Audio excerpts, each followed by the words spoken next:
the nativists, the so-called nativists, the people who were in the United States before the immigrants came, wanted to prevent the immigrants from voting because they didn't like the way that the immigrants thought, and they didn't like the way that the immigrants voted.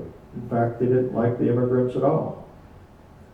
The man that you see pictured at the top, George Prentice, happened to be the editor of the Louisville Journal, one of the newspapers in Louisville at the time. And Prentice was opposed to the immigrants voting, and he whipped up fever over the election in his newspaper. The nativists were at all of the polling stations. They tried to prevent the Germans from voting. So in the morning of August 6th, what happened was that in the first ward voting, at the first ward voting poll, German immigrants were trying to vote. This is in the east of the city at Shelby and Green Street. Germans were trying to vote, and they were being prevented from voting by the nativists. So fights broke out. And then, as they say, somebody fired a shot. And rioting went on all afternoon up and down Shelby Street until 4 o'clock in the afternoon. The nativists rolled up a cannon in front of St. Martin's Church because they thought that the Germans were storing arms in that church. They threatened to blow the doors down in order to get in and search the building for arms. The mayor of the city, John Barbee, showed up, and he stood in front of the door, and he told the mob outside, calm down, let me get with the pastor, we'll inspect the church, and we'll see if there are any arms being stored here. So they inspected the church, there were no arms there. The mayor came out to the door, and he said, there's nothing here, break up and move on. So they did, they broke up and they moved on, and they went to Armed Rooster's Brewery, which was at the head of Green Street, all the way as far south as, Liberty Street, as far east as Liberty Street goes now. There was Armed Rooster's Brewery at that location, and they ransacked the brewery. They drank the contents that were being stored there, which was peach schnapps at that time. You couldn't make beer in the summer because there wasn't any refrigeration. So they drank a lot of peach schnapps, and they got rip-roaring drunk on the schnapps. They set a fire to the brewery. The brewery burned down, and they headed west on Jefferson Street. They started to go to work on the Irish. The Irish lived in the western neighborhoods of town, and riots went on in the Irish neighborhoods during the evening, and you can see the bottom picture there is the burning of what was called Quinn's Row. Quinn's Row was a row of tenement houses that were along Main Street near 10th Street. In fact, if you want to know where Quinn's Row is, or was, the Kentucky Lottery headquarters is situated in the location of Quinn's Row. And there's a historical marker right outside that tells you about Bloody Monday. 22 people died in Bloody Monday. 22 people died in Bloody Monday. This doesn't seem, can you hear me okay? Okay, 22 people purportedly died in the Bloody Monday riots, although they suspect many more did. After the Civil War, Germans were prominent in the Industrial Revolution that occurred in Louisville. The German banks were prominent in making that happen. On the left there is the German Insurance Bank, which started in 1854. That bank was around for a long, long time. During World War I, they changed their name. They became Liberty National Bank. And I'm sure everybody in here remembers Liberty National Bank. Liberty National Bank was eventually taken over by Chase. On the right is the German Bank at 5th and Market Street, which was around for a long time also. That building now is the home of Vincenzo's, very nice restaurant. There were German lawyers in town, and there are two prominent lines of German lawyers in town. One is the Brandeis family, and the other is the Weisinger family. On the right is Louis Brandeis. Everybody knows of Louis Brandeis. Louis Brandeis went to Yale High School. Then he went to Harvard Law School, where he set all kinds of academic records. In fact, his academic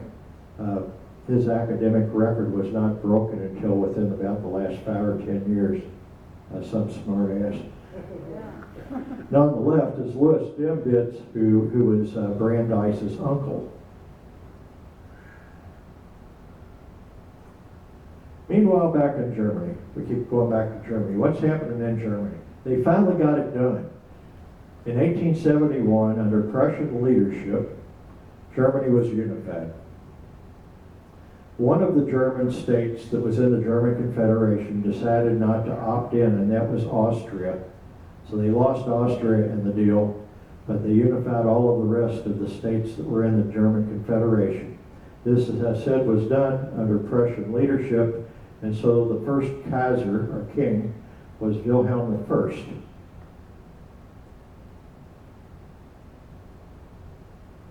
These are some German companies that were in town. On the top left is Ahrens and Ott Manufacturing Company, and the Ahrens was Theodore Ahrens, but not the Theodore Ahrens that you might remember. Theodore Ahrens' son, also named Theodore, started Standard Sanitary Company. Standard Sanitary ended up merging with American Radiator Company to become American Standard. And they still make plumbing fixtures, and you may have one of them in your house. The middle top is Edinger Wagon Manufacturing Company. They are still in business, but they no longer make wagons that are drawn by horses. They retrofit large trucks for various purposes. The top right, John Friedrich Ullrich came to Louisville as a furniture maker. And along the way, his son became fascinated with the American game of baseball. So he came home one day and he said, "Dad, why don't we make baseball bats instead of that stinky old furniture?" So they started making baseball bats, and Ullrich picked up a partner during World War I by the name of Bradsby, and they became Ullrich and Bradsby, and of course they're still around in Louisville. On the bottom left is Henry Vogt Machine Company. We all remember Henry Vogt Machine Company.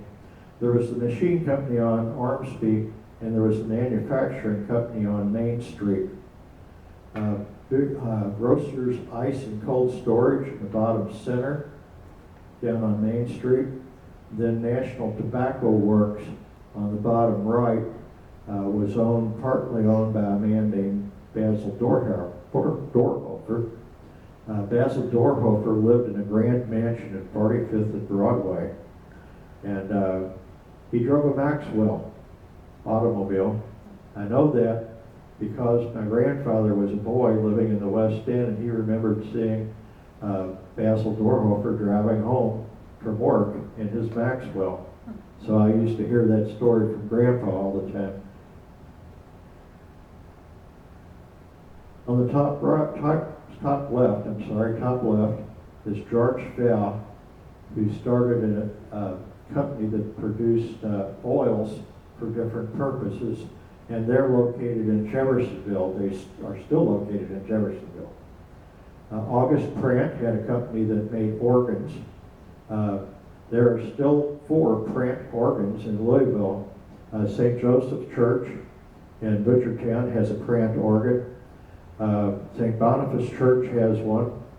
The old St. Philip Neri Church on Floyd Street has one, or had one. It's traveling around now. And St. Peter Church, an evangelical church on Jefferson Street, has one too. On the top right is Charles Mengel and Brother Woodworks. They made boxes. They made automobiles, automobile frames, and aircraft frames out of wood. And during the 1937 flood, they had a whole yard like you see stacked there, of mahogany, and they volunteered their services to the city to make boats out of mahogany for use in the 37 flood. Be pretty cool to have one of those boats these days. On the bottom left is Philip Zengel's Gambrinus Cooperage Works. They made wooden barrels. And then there's Quast Shoe Manufacturing Company. There's some smaller enterprises. At the top left, I promised Nansen, you call it Nooner. Call it Nansen Nooner. Nansen Nooner Florist. That's their nurseries. No, I'm sure you know where these were, Ramsey. Yeah, it's Shelbyville Road and Breckenridge Lane. Those were out back to Nan's Avenue, which is still there. And if you look in there, you can see a windmill, and then you see a tank. What down at the bottom was they collect all the rain off the greenhouses into a cistern, and the windmill would take it up to the tank, and then from the tank it would go out and water everything in the greenhouses. And we had 30 acres of land and 60 greenhouses, and the rest was nursery stock. And if you look behind the biggest building there, you see a little cubby hole coming off. Yeah. If you go in behind the old Dutchess in St. Matthews, next to the steps that go upstairs to Pam Breland's office, that little cubby hole's still there. Okay, so that facility was in St. Matthews. Top center, door photography, door gallery. People who took photographs way back when operated from enterprises. They weren't called studios, they were called galleries, because they exhibited other works of art as well. If you have an old photo on a card, you see a lot of those around. You might see Doors Gallery stamped on the card, or you might see Stubers or Claubers. One of those three. Those were the three big photographers in town. Top right is William Bushmeyer. Everybody remembers Bushmeyer's jewelry? Yeah. Nice mustache. Bottom left are some shoe forms that cobblers would use to make shoes. Those belong to my great-grandfather, who was a shoemaker. On the bottom in the center, willowware, baskets. A lot of German enterprises who made baskets. And you say, well, why did we need so many baskets? Well, if you went shopping and you bought things, you had to put them in something, right? These days they give you a plastic bag or a paper bag, but they didn't have those things back then. So people took baskets to put their goods in when they went shopping. So almost all of the basket makers in Louisville were German. Then on the bottom right is Madame Grunder, who, I didn't know who she was the first time Gary Falk told me about her, but she was famous for her dressmaking and had an international trade. In Butchertown, the stockyards started in 1832, just in time for all of the German butchers to come to town. So all of the German butchers settled around the stockyards, and the area that became known as Butchertown. On the bottom left is Bornwasser Packing Company, an old packing company. One that you're probably more familiar with is Fisher Packing Company on the bottom right. And what are they boxing up there? What do you think? Fisher's the what making people? Bacon making people. They're boxing up bacon. A very common farm crop was potatoes, which were grown widely, especially around St. Matthews. And in fact, St. Matthews used to have the Potato Festival, and St. Matthews was known as the potato capital of the world. Anybody know when that festival ended? I don't recall it being around anymore. In the 50s. In the 50s? We tried to bring it back, but we weren't successful. German-speaking Swiss were into the dairy business. On the top left is the Zacharias Birchler dairy farm. And Zach Glass Birchler is another one of Vicky's great-grandfathers. And that particular dairy farm was on Bonnycastle near Cherokee Park. Top right is Benedict Kale and Spring Grove Dairy. That was on Preston Street near Locust Lane. Then the Liebert Brothers Dairy was in Irish Hill. Bottom right is Paul Bissick. That's the man who's standing there. And Paul Bissick's father, Manfred Bissick, started a dairy when he immigrated to the United States. Paul was the last home delivery man in Louisville. That's his truck. It's a 1960 Chevrolet. His son, Mike, who's in the concrete business, still has that truck and restored it. He's very proud of it. Germans and music. Top left, Louisville Philharmonic Society. Louisville Philharmonic Orchestra was organized in 1866 by Louis Hast, who came from Bavaria. Top right, Marge von Baumhart, who started the Kentucky Opera, which is this year celebrating its 75th anniversary. Bottom left is Gerhard Hertz, was brought to the United States by Albert Schweitzer to escape the Nazis when they took over Germany in the 1930s. And Hertz was a professor in the music school at U of L, and he was a Bach scholar. And then, of course, bottom right is the Louisville Bach Society. Everybody remembers that. Ever German artist, Carl Christian Brenner, was one of the foremost landscape artists in Kentucky history. Bottom right, or on the right, is Nicola Martial. Despite his name sounding something other than German, he was German, and he was famous for being a portrait artist. Department stores. On the left there is not the spaghetti factory. It's Levy Brothers department store, 3rd Broadway. Then you see the Kaufman Strauss business there. And as you go on down 4th Street, you would encounter Bix and Love and Hearts, Beston and Langen, Apples. And then you also had Ben Singers, Fleischakers. All of them were German. Absolutely every one of them. Practically all of the department stores were owned by German-speaking Jews. And there were only a couple that were not owned by Germans, and I could name Stewart's and Bacon's as examples. But yeah, the department stores was practically exclusive German.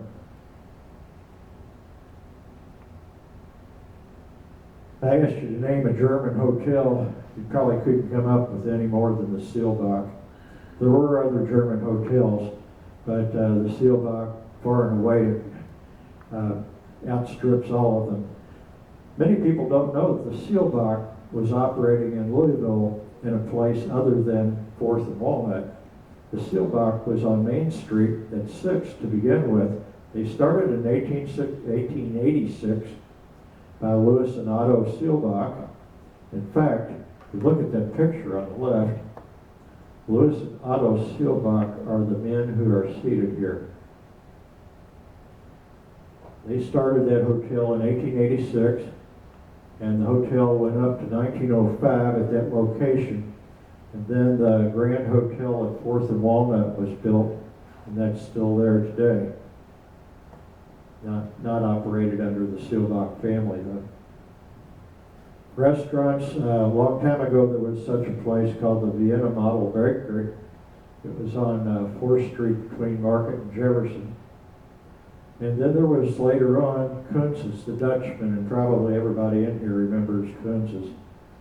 And that's the location that I remember, further up on 4th Street, and right here, just cut off by the edge of the picture, is the marquee of the Mary Anderson Theater. That locates that fairly well.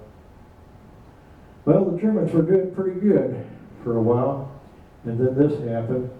World War I came along in 1914, And the British desperately wanted the United States to come into the war on their side, but so did the Germans.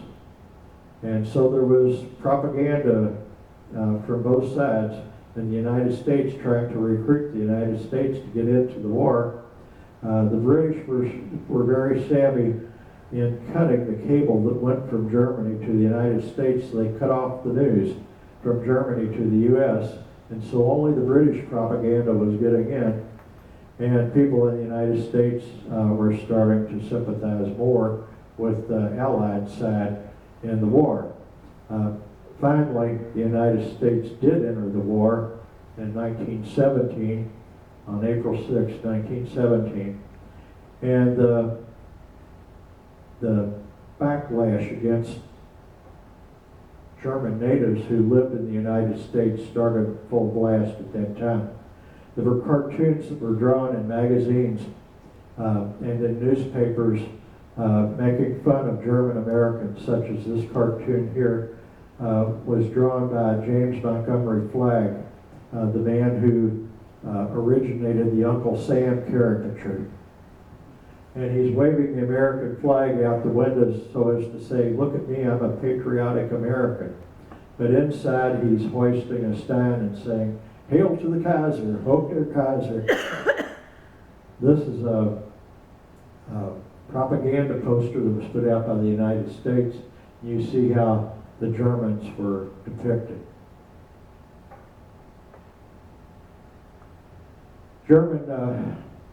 German language books in the public library here in Louisville were taken off the shelves during World War I. German was no longer allowed to be taught in schools. All classes had to be taught in English. So all of the German schools that were formerly teaching classes in German had to stop. They had to teach everything in English instead.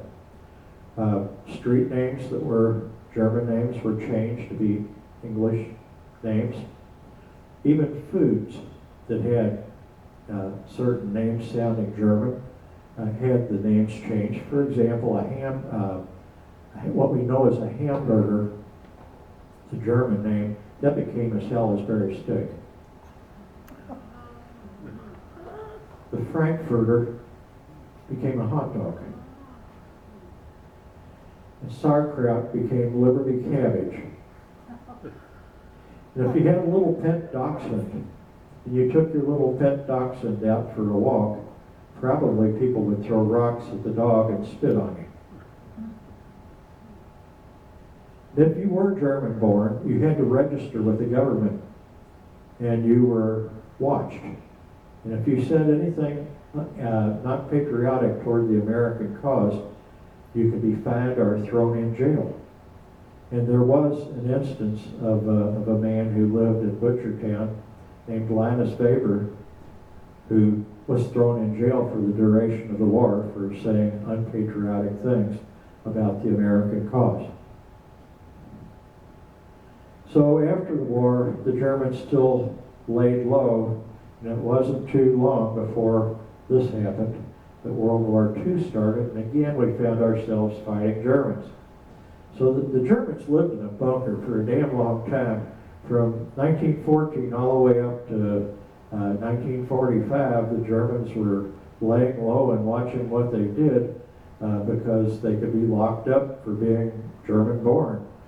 So the United States, as you know, got into World War II in 1941, and the war ended in 1945.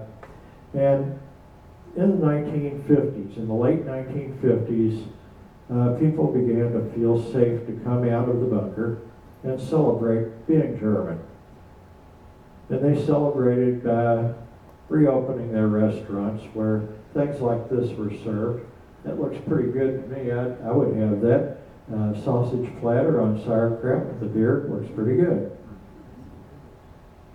Every year there are festivals, German festivals that are held. One is Oktoberfest, which is really big. And the German American Club over on at Poplar Level in the Expressway has a big Oktoberfest every year. And in Schnitzelburg they have a contest called the Dainty Contest that's held on last Monday of July every year. We even have a German sister city these days. It's Mainz in Germany. Mainz is a beautiful place if you ever want to visit there. Mainz is the home of Johannes Gutenberg, who invented the movable type and allowed books to be printed. And then there is the St. Martin Cathedral in the background. Now, as I said, there were two books. Our two books are for sale these days. You can find them on Amazon. You can find them at Carmichael's, any other bookstore. You can, or you can buy them from Bob and Vicky. If you buy them from Carmichael's, all of the profits go to Carmichael's. If you buy them from Amazon, Amazon makes the profits. If you buy them from us, all of the proceeds go to immigrant and refugee relief in Louisville. And so far we've raised a couple $1,000 for immigrant and refugee relief. And we do have books with us today, and the cost of them is $22 a piece if you're interested. So that's about it on what I have to say, and if you have any questions, I'd be glad to answer. Yes. Can you tell us all why Green Street changed to Liberty? Why did Green Street change to Liberty? The street name was changed during World War I, and Liberty was to support the war cause. Yes. Yeah. Green had a very bad connotation for prostitution along that street. So when all the men came to the Kansas Factory Tailor for training, they wanted to. Yeah, that's right. I forgot that. You know, from Fifth Street down, it was bars and rooms to rent for however you needed on the second floor. Yeah. Somebody else, sir? Yeah, I lived in Cincinnati for a while too, and I heard that one of the influences of German was on city government, because most of the German immigrants were burghers. They migrated from city opposed to other like Irish or the rural. So they tended to gravitate towards cities, and then they have the skills to be able to govern cities. Is that an influence here? I have not heard that one, but I wouldn't doubt that it's probably true. Usually the Germans were educated. The German immigrants were better educated than most of the Irish educated. There were, I didn't talk about immigration the other way, or backwards immigration. About 15% of the Germans who came here ended up going back to Germany. And that's true among all of the immigrant groups, that there was people who got here and didn't like it, and they went back where they came from. Now, could you guess which group has the lowest rate of returning Germans. back home? No, it's not Germans. French. No, not the French either. English? Who had the least to go back for? Irish. The Irish, yeah. The Irish have the lowest rate of return to where they came from, because they left with nothing. There wasn't anything to go back to. Any other questions? Well, we thank Bob and Vicky for their presentation today. And they're right over here with some books if anyone's interested in purchasing those. And again, our next meeting is going to be Sunday, November the 21st, 2 p.m. It's a Zoom presentation on Louisville versus the Supreme Court. And we'll be sending out a Zoom link via email here in the next week or so. Thank you all very much. Thank you, Steve.